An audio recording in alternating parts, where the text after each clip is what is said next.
আচার শুনলেই জিভে জল চলে আসে। আসসালামু আলাইকুম সবাইকে, আশা করছি সবাই অনেক ভালো আছেন। আজকে আপনাদের সাথে যে রেসিপিটি শেয়ার করব সেটি হচ্ছে টমেটোর আচার। খেতে খুবই মজাদার, খুবই সুস্বাদু।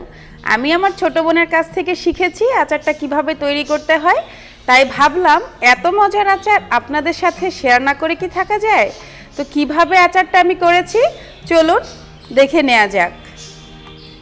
আচারটা তৈরি করার জন্য প্রথমেই আমি নিয়েছি এরকম লাল লাল ডাসা ডাসা টমেটো। চেষ্টা করবেন আমাদের যে দেশীয় টমেটো আছে সেটা নেয়ার, কারণ আমাদের দেশীয় টমেটোটা খেতে অনেক টক হয়, সেই জন্য আমি এই টমেটোটাই নিয়েছি।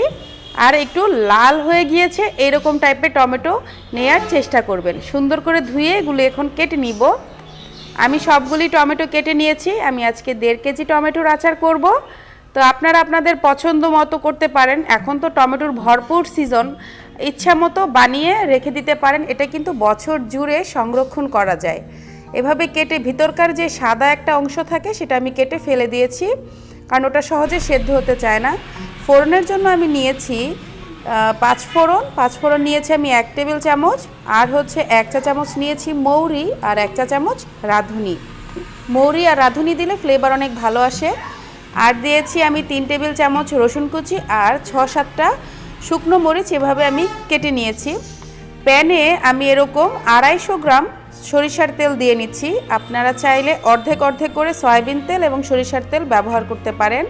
তেলটা খুব বেশি গরম হওয়ার আগেই আমি এতে 5 ফোড়নটা দিয়ে নিলাম। শুকনো মরিচটাও দিয়ে নিচ্ছি। আপনারা চাইলে কিন্তু শুকনো মরিচটা ব্লেন্ডারে একটু ব্লেন্ড করেও নিতে পারেন।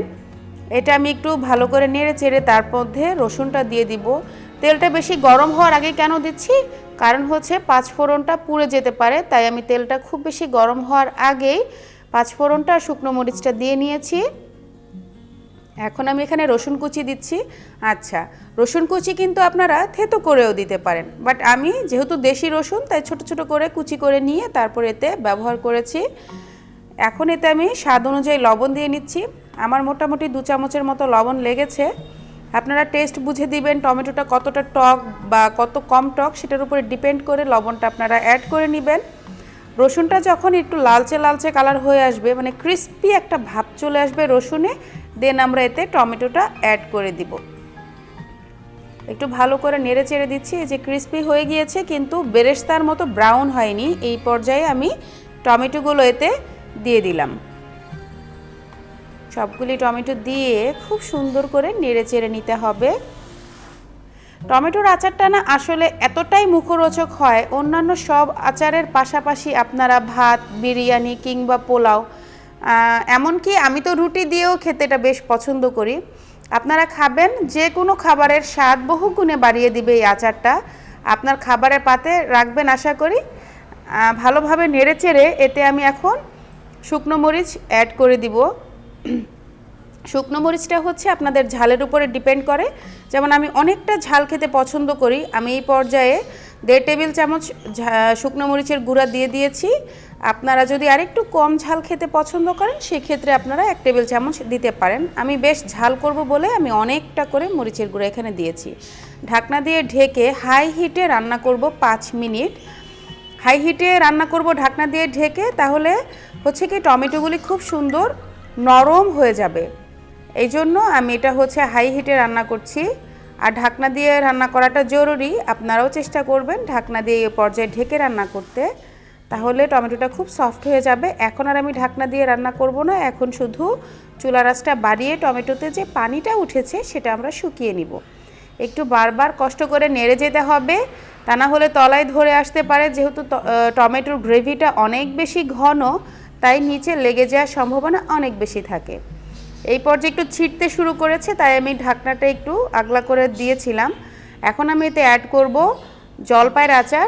আচারটা ঘরে তৈরি করা ছিল। এই পর্যায়ে আপনারা যে কোনো আচার ব্যবহার করতে পারেন, টক মিষ্টি। আপনারা আমের আচার দিতে পারেন, আমলকির আচার দিতে পারেন। আমি যেমন জলপাইয়ের আচার ব্যবহার করেছি। আপনার ঘরে যদি কোনো ধরনের আচার না থাকে তাহলে আপনি এখানে তেঁতুলও ব্যবহার করতে পারেন, অথবা টক বড়ই ব্যবহার করতে পারেন, আপনাদের খুশি।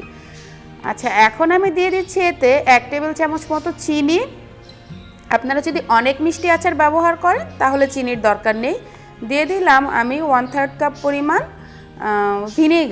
ভিনেগারটা দেওয়ার কারণে আচারটা আপনি বছর জুড়ে সংরক্ষণ করতে পারবেন। আমি সুন্দর করে চিনিটা আর ভিনেগারটা খুব ভালোভাবে সাথে মিশিয়ে দিচ্ছি। আমার পানিটা বেশ টেনে এসেছে, এখনও কিন্তু আমাদের আচার কমপ্লিট হয়নি। একটু ভালোভাবে নেড়ে চেড়ে দিয়ে একটু উল্টিয়ে পাল্টিয়ে দিচ্ছি, এটা পানি আরও শুকিয়ে আসবে, উপর থেকে একদম তেল উঠে আসবে, তখন আমাদের আচারটা কমপ্লিট হয়ে যাবে। চুলার আঁচটা আমি মৃদু করে দিয়ে এখন পানিটা শুকিয়ে নিব, কারণ হচ্ছে তা না হলে না নিচ থেকে লেগে যাওয়ার একটা সম্ভাবনা থাকে। তাই চুলার আঁচটা একদম কমিয়ে দিয়ে এখন আমি এটা অনবরত নেড়ে নেড়ে করে নিব। এই যে আপনারা দেখতে পাচ্ছেন, একটু ক্লোজলি দেখাই, তেল উঠে এসেছে এই পর্যায়ে। আমাদের আচারটা অলমোস্ট ডান, আর 2 থেকে 3 মিনিট হয়ে গেলেই হবে। এখন আমি একটুখানি এতে অ্যাড করে দিব হচ্ছে 5 ফোড়নের গুঁড়া, দিয়ে তারপরে হচ্ছে এটা মিশিয়ে চুলাটা বন্ধ করে দিব। তেল উঠে এসেছে, আমাদের আচার একদম কমপ্লিট। চুলাটা বন্ধ করে দিয়ে ঠান্ডা হলে আমি কোনো এয়ারটাইট বক্সে ভরে এটা আমি সংরক্ষণ করব। একদম ঠান্ডা হয়ে গেলে এটা আপনারা এয়ারটাইট বক্সে ভরে সংরক্ষণ করবেন। দেখলেন তো কি সুন্দর মজাদার এই আচারটি তৈরি হয়ে গেল। শুনতে একটু আনকমন হলেও খেতে কিন্তু অসাধারণ। বাসায় করে খাবেন, ইনশাআল্লাহ আপনাদেরও অনেক বেশি পছন্দ হবে আশা করছি। আমার রেসিপিটি ভালো লাগলে আমার চ্যানেলটি সাবস্ক্রাইব করে আমার পাশে থাকবেন, একটি লাইক দিবেন, অনেক ভালো লাগলে একটা কমেন্ট করবেন অবশ্যই। সবাই অনেক ভালো থাকবেন। আল্লাহ হাফেজ।